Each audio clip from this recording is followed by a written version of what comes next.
Antes de mais nada, quero dizer que esse episódio do Direto ao Ponto é diferente. Não teremos entrevistas com fontes, como é de praxis, e será narrado na primeira pessoa. E se você ainda não percebeu, vai reparar no decorrer da nossa conversa que eu não estou no estúdio do Correio do Povo. Hoje gravo da minha casa, localizada no Centro Histórico de Porto Alegre, a poucas quadras do Guaíba. E pode ser que você ouça barulhos de helicóptero sobrevoando e sirenes, pois onde estou também fica muito próximo do principal ponto de resgate de pessoas desabrigadas pela enchente. Afinal, o Rio Grande do Sul vive a maior tragédia climática da sua história.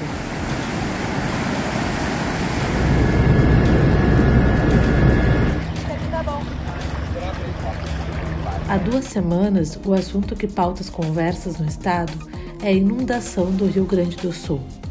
Até hoje, 17 de maio, o balanço de mortes pelas fortes chuvas é de 154 pessoas, podendo aumentar já que outras 98 estão desaparecidas. Para você ter a dimensão da tragédia, os efeitos foram sentidos em 92,7% das cidades gaúchas.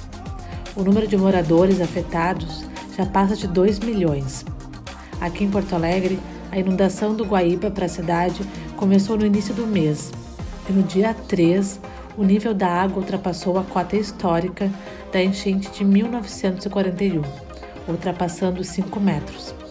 Depois disso, a cheia recuou timidamente, mas voltou a subir no dia 13, com a chegada de novas chuvas, ultrapassando pela segunda vez a cota de 41. Uma das regiões inundadas mais críticas é o principal acesso à cidade, que fica à margem do Guaíba, assim como o trem e o aeroporto. Um corredor humanitário precisou ser aberto para a passagem de veículos de ajuda e comboios de outros estados. 3 hospitais de campanha foram instalados na cidade. A comitiva do governo federal, com a presença do presidente Lula, já esteve 3 vezes aqui nos últimos 15 dias. Mas, paralela à cobertura da tragédia que fazemos desde o fim do mês passado, nós do Correio do Povo também sofremos os impactos das cheias. Colegas do jornal tiveram as casas invadidas pela água e tiveram que abandonar seus endereços por segurança. Além das dificuldades enfrentadas por todos, como o desabastecimento de água, luz, internet e mantimentos. A redação do Correio do Povo, na tradicional esquina da Rua da Praia com a Caldas Júnior, foi alagada pelas águas. O mesmo ocorreu no Parque Gráfico do jornal, o que impossibilitou a impressão do jornal. No dia 3 de maio, sexta-feira, o edifício Hudson foi evacuado à medida que as águas avançavam pelo centro histórico. O local é sede do Correio do Povo e da Rádio Guaíba. E mesmo deslocados geograficamente, seguimos com a cobertura da tragédia que atinge o estado. E hoje vamos contar um pouco dessa história para vocês. O Direto ao Ponto de hoje convida você a entender um pouco da situação das enchentes no estado e de como o Correio do Povo e a Rádio Guaíba se adaptaram para seguir fornecendo informações importantes nesse momento trágico que afeta todos os gaúchos. Eu sou Brenda Fernandes, sou editora do site do Correio do Povo. Espero que esse episódio te encontre bem e seguro. Seja bem-vindo.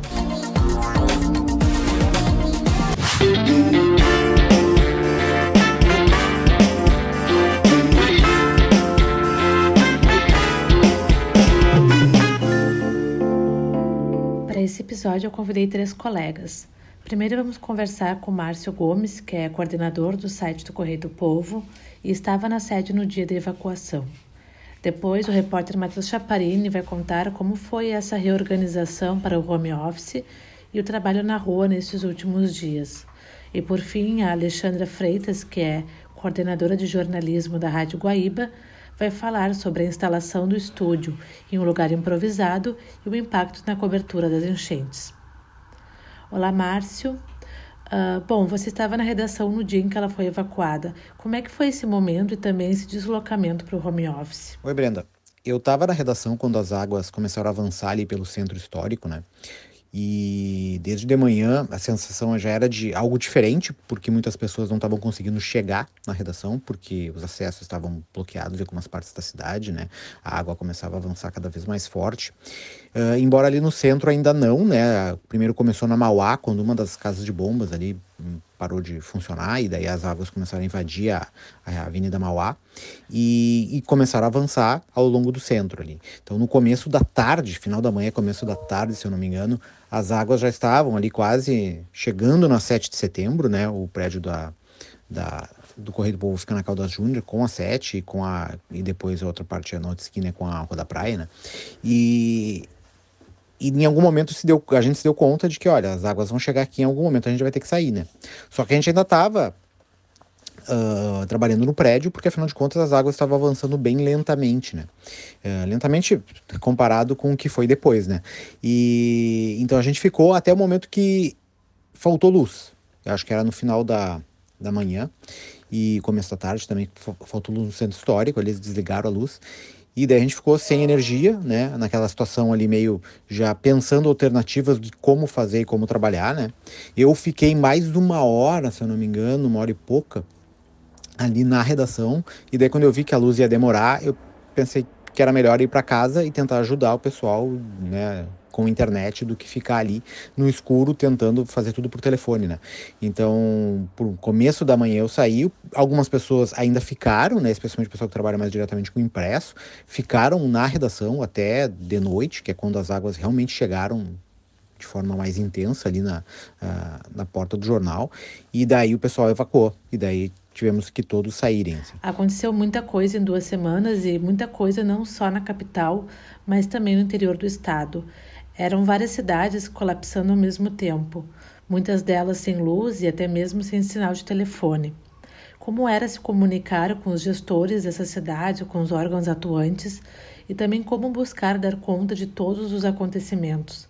Tudo isso no momento em que a própria equipe lidava com situações de deslocamento de cidades e até mesmo com as suas casas inundadas. A primeira questão de reorganização ali da estrutura de trabalho foi ver quem estava disponível, quem estava onde, né, e como as pessoas poderiam ajudar. Porque quem estava em Porto Alegre, né, podia, de alguma forma, se deslocar pela cidade, né, nas áreas que não estivessem tão alagadas, assim, e ao longo do sábado, né, que foi o momento que a gente começou a trabalhar totalmente fora do jornal, e depois no resto do fim de semana e no começo da outra semana, foi começar a dividir as pessoas, né, que tem condições de ir para a rua, né, e quem vai ter que ficar na retaguarda dando suporte, né? E daí a gente começou a estruturar isso. É claro que a gente teve que contar também com várias reorganizações ao longo do trabalho, porque às vezes as pessoas iam ficando offline, né? Porque a luz acabava, faltava internet, ou iam se deslocar de um local para outro. Tinha pessoas que diziam, a água está chegando, mas ainda está longe, eu posso ficar aqui. Daqui a pouco a pessoa dizia, olha, a água chegou, tem que sair. Daí a pessoa saía, e daí tu tinha que tentar reorganizar, né, a forma de trabalho para que todos os horários e as tarefas fossem cumpridas, né? Então a gente começou a mexer desta forma, assim, relocando, tirando de repente quem podia trabalhar no começo da tarde, outros ir para a noite, enfim, toda essa gestão. Então tinha tanto a questão de gestão de trabalho, assim, de organização de escala, de tarefas, e de entender do momento das pessoas, né, e o quanto elas necessitavam muitas vezes saírem e ficar offline, não só porque as águas estavam chegando, mas porque tinham que reestruturar suas próprias vidas, né, porque todo mundo foi de alguma forma, uns muito mais e outros menos, mas de alguma forma foram afetados, né, então a gente tinha que pensar um pouco nisso. Depois as pessoas começaram a se deslocar para outras cidades, algumas foram para o interior, para a região metropolitana, outras para a praia, outras foram para a serra, então cada um foi por um lado e daí a gente começou a reorganizar à medida desses deslocamentos, né? E, e paralelo a isso, a gente ia tocando as coberturas do dia, né? Tinha que manter o público informado, né? Saber o que estava acontecendo e poder disponibilizar essas informações para as pessoas, tanto no site quanto na versão digital, né? Do impresso, do Flip, já que a gente não estava conseguindo imprimir o jornal, a gente fez as versões digitais que ficaram abertas para todas as pessoas, né? Não apenas para quem é assinante, para todo mundo. A gente imaginou que fosse importante disponibilizar esse serviço. Então, acho que foram essas duas frentes que a gente abriu, assim, uma de tentar reorganizar a força-tarefa que a gente teve na redação inteira, com pessoas de várias editorias trabalhando na cobertura das enchentes, né?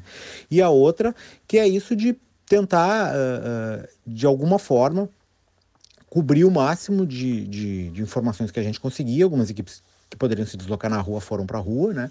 E as outras de casa, na medida do possível, tentando cobrir também as suas próprias regiões, né? Porque daí eles estavam em outros locais e podiam ter uma noção melhor do que estava acontecendo em outras cidades do que a gente que ficava ali só no centro, né? E foi um pouco essa dinâmica, assim, né? Foi bem caótico no começo, até depois de um tempo a gente consegue se organizar um pouco melhor e daí consegue trabalhar com... tendo mais ou menos em mente o que tu consegue fazer nessas condições, né?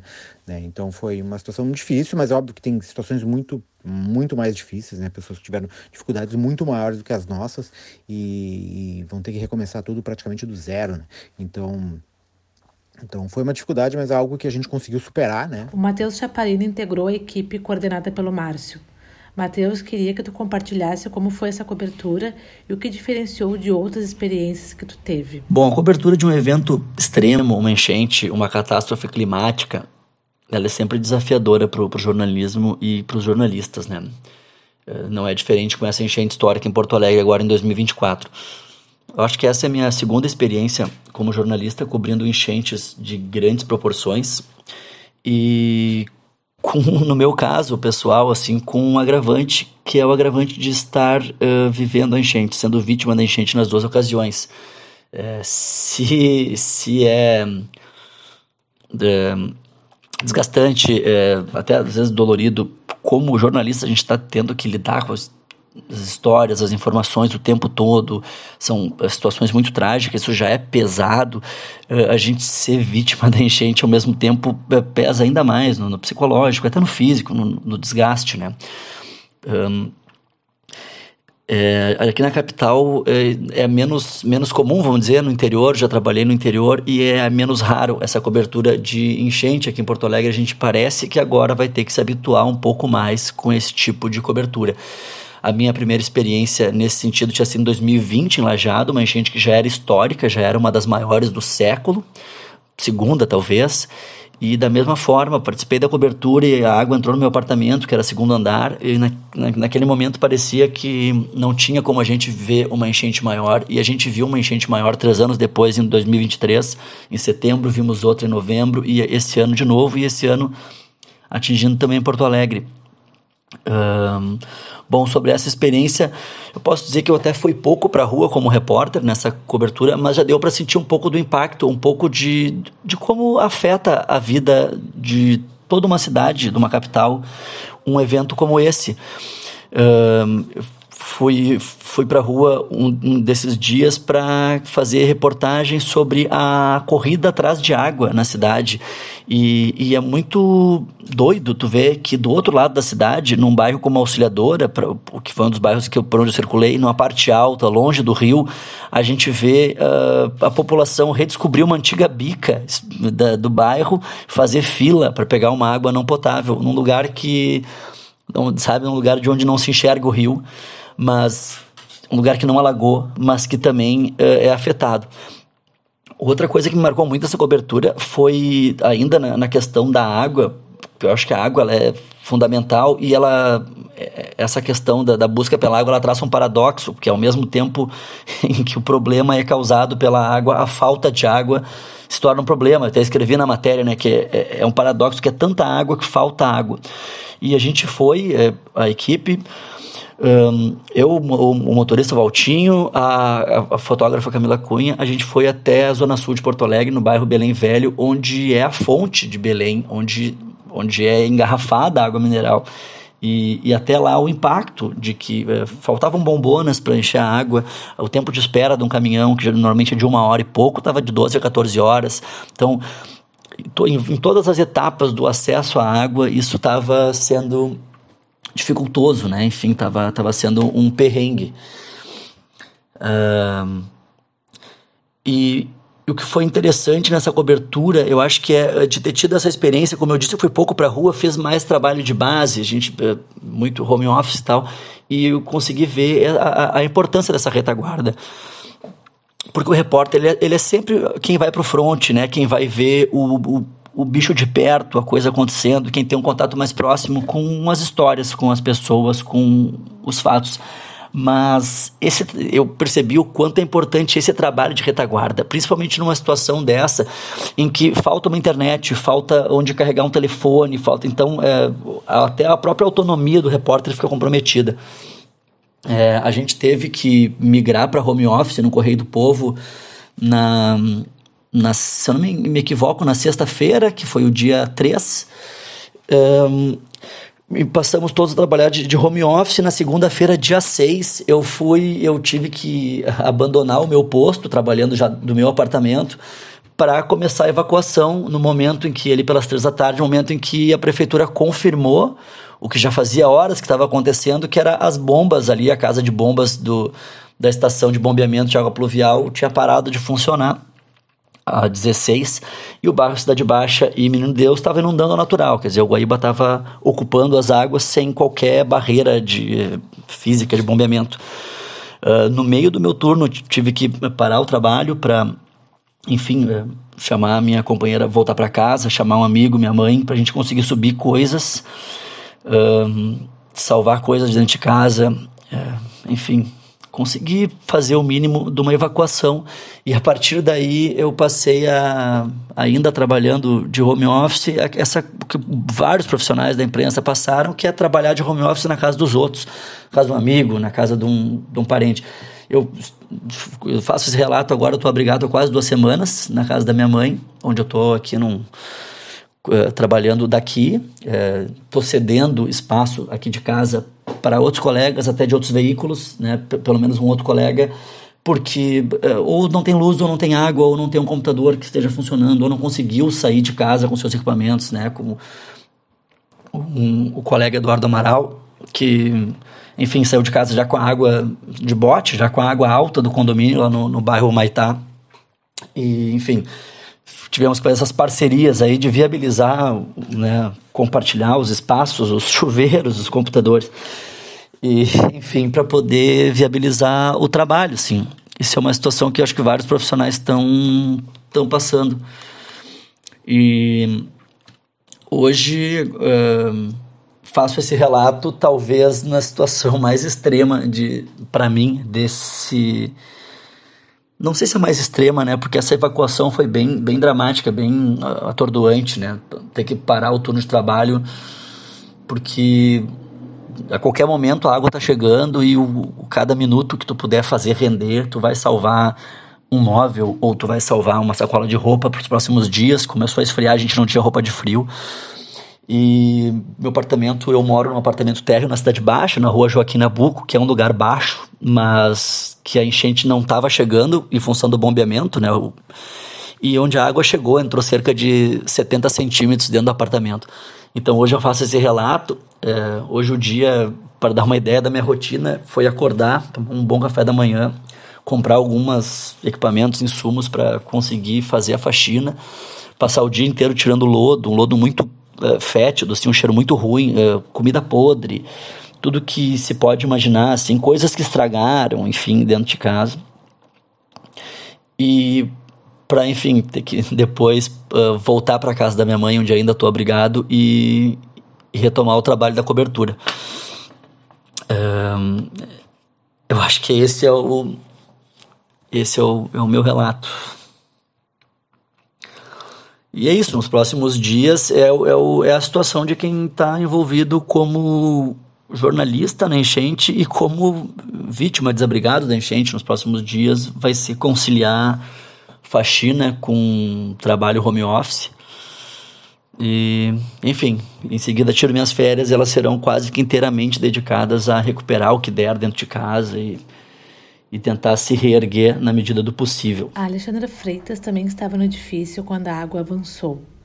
Alexandra, eu queria que tu contasse pra gente como foi o momento que tu precisou pensar em como deslocar o estúdio e também comunicar isso ao ouvinte. Oi, Brenda. O dia que a gente precisou desocupar o prédio, no dia 13 de maio, foi um dia muito estranho, porque eu cheguei cedo na rádio e durante todo o dia eu ia na sacada de tempos em tempos dar uma verificada na altura da água que vinha da Mauá em direção a Caldas Júnior.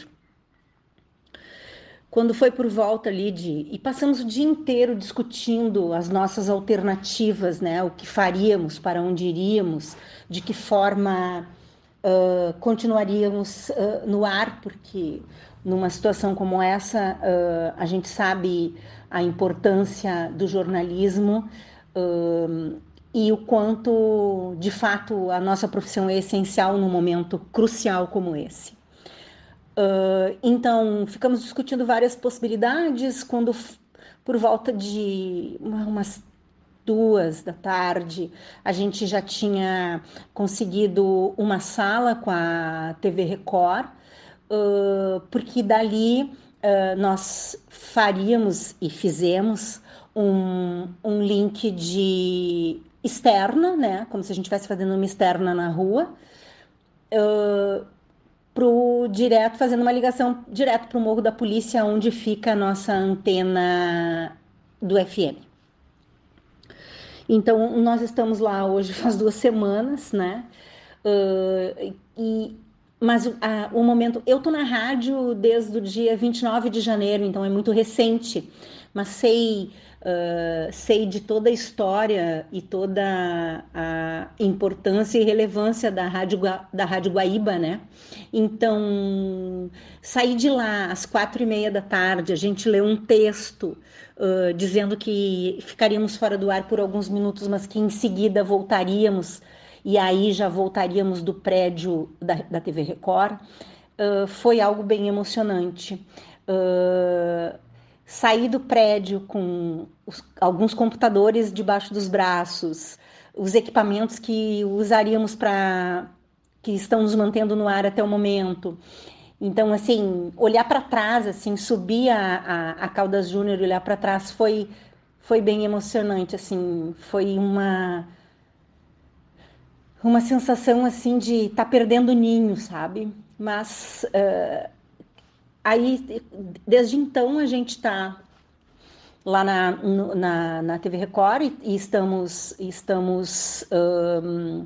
numa sala onde é a redação e o estúdio. Não é o mais adequado, mas é o possível para o momento.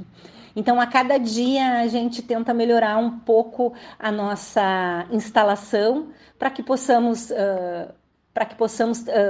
transmitir com uma qualidade de som melhor. A gente ficou uns 2 dias, 3 fora dos aplicativos de áudio. Assim que possível, restabelecemos a nossa conexão. Então a gente está no YouTube, está no FM e está de novo nos aplicativos de áudio, fazendo o que a gente precisa fazer, que é informar o ouvinte de tudo que está acontecendo e de que forma ele pode lidar com uma situação tão adversa quanto essa. Nos organizamos, a gente fez umas mudanças na nossa grade, né? Os programas do esporte, que nesse momento está paralisado, né? Nós fizemos, então, a gente continua às 6 da manhã com o Agora, programa que é apresentado pelo Rogério Mendelski, Jurandir Soares e Zé Aldo Pinheiro. Logo depois vem o Acontecendo, que é o programa com Lazier Martins. E depois, das 11 da manhã até as 10 da noite, a gente segue com a programação ao vivo e a gente entendeu melhor deixar um único programa. Então, ele chama Redação Guaíba Especial e ele, a cada 3 horas, troca a dupla de apresentadores. Nós integramos as equipes do esporte com a equipe de geral, o que nos dá um fôlego, inclusive na reportagem, né? A gente consegue estar em mais lugares ao mesmo tempo. Os nossos colegas, os repórteres do Correio do Povo, também têm entrado no ar na Rádio Guaíba, aumentando assim a nossa presença, né? Isso nos dá uma malha de cobertura maior, né? E estamos assim há 2 semanas e pelos os prognósticos dos cientistas devemos ficar mais pelo menos umas 3 semanas, porque a água deve baixar para o nível de 3,30 metros, que é o nível de inundação ainda. Isso deve levar 2 semanas, e até limpar o prédio, o centro todo secar, então a gente ainda fica mais um tempo aonde a gente está. Acho que o maior desafio numa cobertura como essa, que eu, como jornalista há 30 anos, imaginei que a cobertura mais intensa que viveria e que vivia até o momento seria a pandemia, me enganei. Essa agora é muito desafiadora. Todo mundo tem alguém envolvido, todo mundo foi afetado de alguma forma. Nós temos diversos colegas que perderam tudo, né? A gente tem aí um trabalho de reconstrução, né? De reconstrução do que como equipe, de reconstrução do que a gente faz a partir de agora, de reconstrução, ajudar a reconstruir o Estado como meio de comunicação, né? A gente tem esse papel também, mas eu costumo dizer que uma cobertura do tamanho dessa, ela sempre muda, ela muda as pessoas, ela nos muda como pessoas, ela nos muda como profissionais. Então, a gente sempre sai mexido emocionalmente e profissionalmente, né, de uma cobertura como essa, né? Vamos passar ainda muito tempo, né? Vamos passar muito tempo ainda falando sobre isso, vivendo isso, mas espero que em breve a gente consiga de alguma forma atingir que seja um menor nível de normalidade, para que a gente consiga se reerguer como Estado e como uma sociedade.